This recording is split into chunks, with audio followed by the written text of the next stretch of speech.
बिस्मिल्लाहिर्रहमानिर्रहीम। Dear students, अस्सलाम वालेकुम। आज के इस ट्यूटोरियल का गोल है how to write your thesis, synopsis और आर्टिकल। सो इस गोल को अचीव करने के लिए हमारी कुछ रिक्वायरमेंट है, जिसमें सबसे पहले आपको माइक्रोसॉफ्ट वर्ड की ज़रूरत होगी।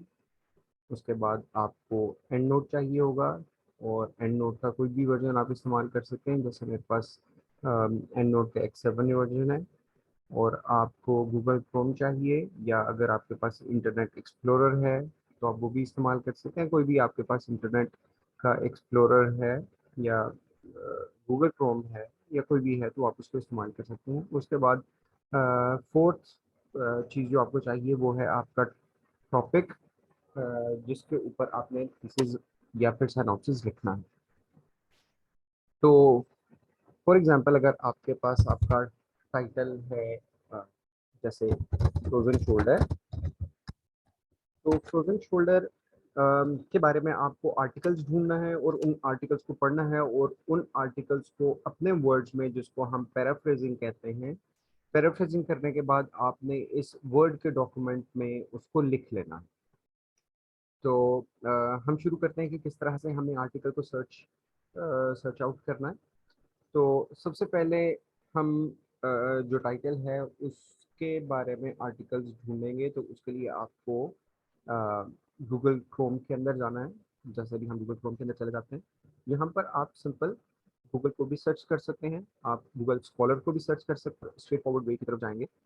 और मेथड्स भी हैं आर्टिकल्स को फाइंड आउट करने के, लेकिन हम यहाँ पर जाते हैं जो हमारा सबसे आसान और बहुत क्लियर वे है। सो यहाँ पर हम लिखेंगे फ्रोजन शोल्डर। और अगर आप इसकी रिहेबिलिटेशन ढूंढना चाहते हैं या फिजिकल थेरेपी ढूंढना चाहते हैं तो हम वो भी लिख सकते हैं। तो हम लिखते हैं फ्रोजन शोल्डर फिजिकल थेरेपी। और इसके आखिर में अगर हम सिर्फ आर्टिकल ही लिख दें तो हमें कुछ ना कुछ मिल जाएगा। लेट्स सी, अगर हम इसको एंटर करते हैं तो हमें क्या चीज़ शो होती है। तो जैसे ही हमने एंटर किया तो हमें ये नजर आया, scholarly article for frozen shoulder physical therapy. तो अगर आपको ऐसी एक ऑप्शन मिल जाती है तो दैट इज वेरी, आपके पास डिफरेंट आर्टिकल्स खुलना शुरू हो गए। एक ही आर्टिकल है, एक ही आर्टिकल है, एक ही आर्टिकल है, और एक ही आर्टिकल है। सो ये आपके बहुत सारे आर्टिकल आपको मिल जाएंगे। तो अब हमने करना क्या है, किसी भी एक आर्टिकल को ओपन करना है। जैसे मैं इसको राइट क्लिक करके न्यू टैब के अंदर ओपन करता हूँ, और ये आर्टिकल ओपन हो रहा है। आपने इस आर्टिकल को पढ़ना है।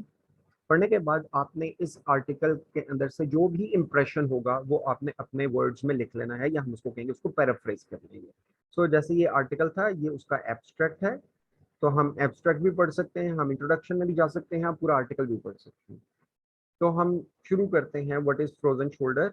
सो frozen shoulder, also known as adhesive capsulitis, and is defined as a condition of uncertain etiology characterized by significant restrictions of both active and passive shoulder motion that occurs in absence of unknown intrinsic shoulder disorder। अब ये एक sentence है, अगर हम इस sentence को यूं ही copy paste कर देंगे तो ये हमारे लिए फिजिबल नहीं होगा, और प्लेजरिज्म के चांसेस बहुत ज़्यादा होंगे। तो हम क्या करेंगे, इस सेंटेंस को अपनी वर्डिंग्स में लिख लेंगे। और कहाँ पर लिखेंगे? हम वर्ड में जाकर। सो हम इसको अपनी वर्डिंग्स में लिखने की कोशिश करते हैं। Frozen shoulder is a condition in which both the active and passive movements are restricted। तो ये वो सेंटेंस था जो हम लोगों ने वहां पढ़ा, और हम लोगों ने इसको अपने वर्ड्स में लिख दिया। और जो सेंटेंस हम लोगों ने आर्टिकल में पढ़ा, उसके अंदर एक और बात भी लिखी हुई थी कि इट हैज अननोन कॉज।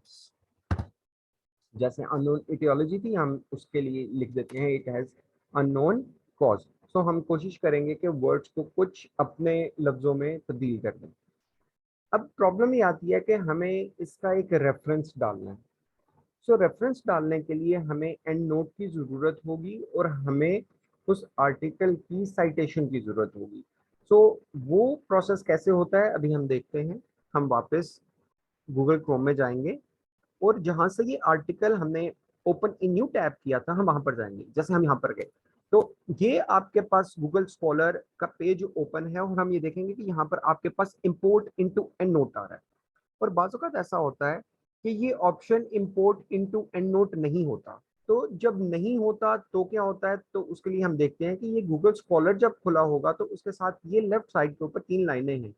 हम इसको क्लिक करेंगे और सबसे आखिर में आपके पास सेटिंग्स मौजूद है।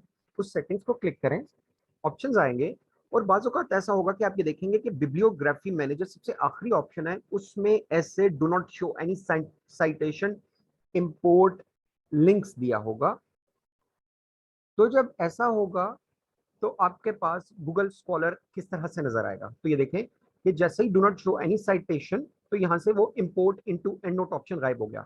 सो बाज़ औक़ात ऐसा होता है कि जब आप अपना आर्टिकल की साइटेशन करना चाहते हैं तो ये ऑप्शन यहाँ पर मौजूद नहीं होता। तो इस ऑप्शन को दोबारा से वापस लाने के लिए हमने लेफ्ट साइड के ऊपर जो गूगल क्रोम का पेज होगा उसके लेफ्ट साइड पे ये 3 लाइनें हैं, उसको क्लिक करेंगे, सेटिंग्स में जाएंगे और बिब्लियोग्राफी मैनेजर में show links to import citation into और आगे ऑप्शंस हैं।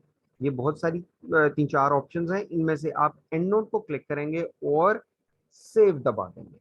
उसके बाद देखेंगे कि ये हमारे पास एक ऑप्शन आ गया इंपोर्ट इनटू एंड नोट। सो हम क्या करेंगे, इसको क्लिक करेंगे तो यहाँ पर एक फाइल डाउनलोड हो जाएगी, जैसे scholar24.enu फाइल। ये है आपकी एंड नोट की फाइल जो इस आर्टिकल से रिलेटेड है। सो हम इस एंड नोट में ओपन हो जाएगी।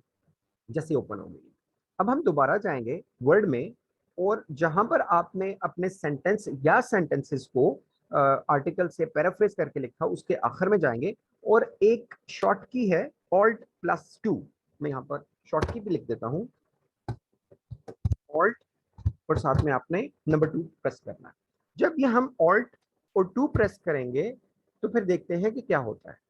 Alt+2 जब मैंने प्रेस किया तो एक वार्निंग आएगी और वो ये है कि there are no references selected in the front most EndNote library.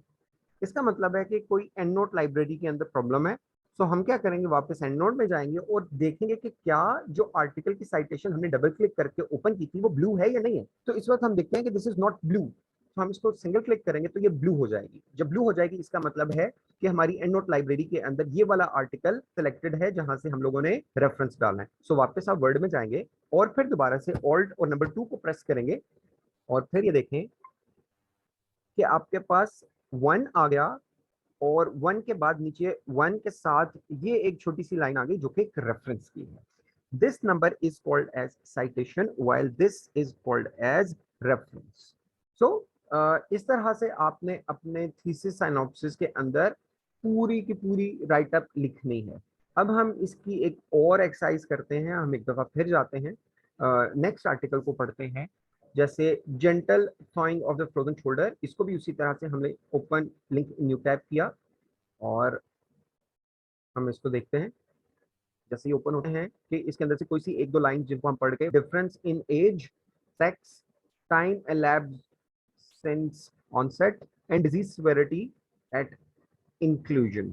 सो हम इस लाइन को अपने वर्ड्स में यानी पैराफ्रेज करके वर्ड में लिखने की कोशिश करते हैं।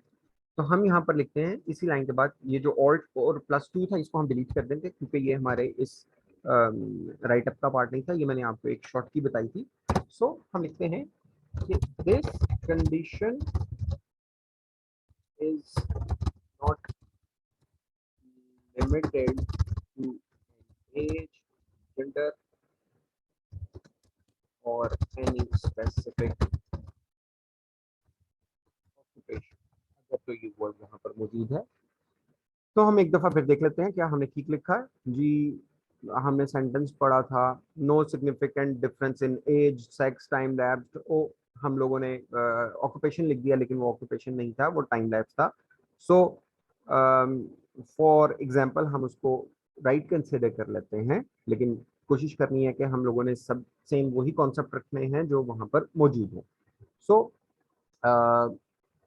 इसके बाद हमने दोबारा से साइटेशन उसकी लिखनी है, उसका रेफरेंस दोबारा से करना है।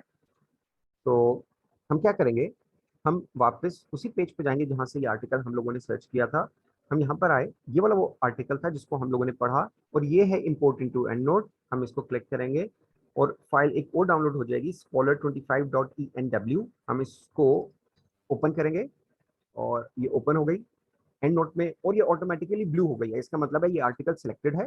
तो हम दोबारा से वापस वर्ड में जाएंगे और जहां पर हम लोगों ने अपना लास्ट सेंटेंस कंप्लीट किया था, उसके आखिर में ऑल्ट और नंबर 2 प्रेस करेंगे तो हमें एक और साइटेशन मिल गई, और इस साइटेशन के नीचे हमें एक सेकंड रेफरेंस मिल गया। सो डियर स्टूडेंट्स, ये वो एक छोटा सा ब्रीफ इंट्रोडक्शन था कि किस तरह से आप अपने थीसिस, साइनॉप्सिस और आर्टिकल्स को लिखते हैं by using word, and note और गूगल क्रोम। अब थीसिस, साइनॉप्सिस या फिर आर्टिकल के अंदर कौन कौन सी चीज़ें होती हैं, कौन कौन से पॉइंट्स होते हैं जो आपने कंसिडर करने होते हैं, तो वो डिपेंड करता है कि आपकी यूनिवर्सिटी या फिर आपका जर्नल आपको कौन सा फॉर्मेट देता है, उनकी रिक्वायरमेंट क्या है। सो जो भी आपकी यूनिवर्सिटी या फिर जो भी आपका जो जर्नल होगा, आपने उसकी रिक्वायरमेंट के अकॉर्डिंगली अपना थीसिस, आर्टिकल या फिर सिनॉप्सिस लिखना है। आई होप कि ये वीडियो आपको पसंद आई होगी, और आपकी प्रॉब्लम या आपकी अगर कोई कन्फ्यूजन थी अपना थीसिस को लिखने में, अपने सिनॉप्सिस को लिखने में, आई होप कि वो काफ़ी रिजॉल्व होगी। अगर किसी को फिर भी प्रॉब्लम हो तो प्लीज़ इस वीडियो के कमेंट सेक्शन में अपना क्वेश्चन लिखें, इंशाल्लाह हम उसको दोबारा से कवर करने की कोशिश करेंगे। थैंक यू डियर स्टूडेंट्स, इंशाल्लाह नेक्स्ट वीडियो में आपसे मुलाकात होगी। अल्लाह हाफिज़।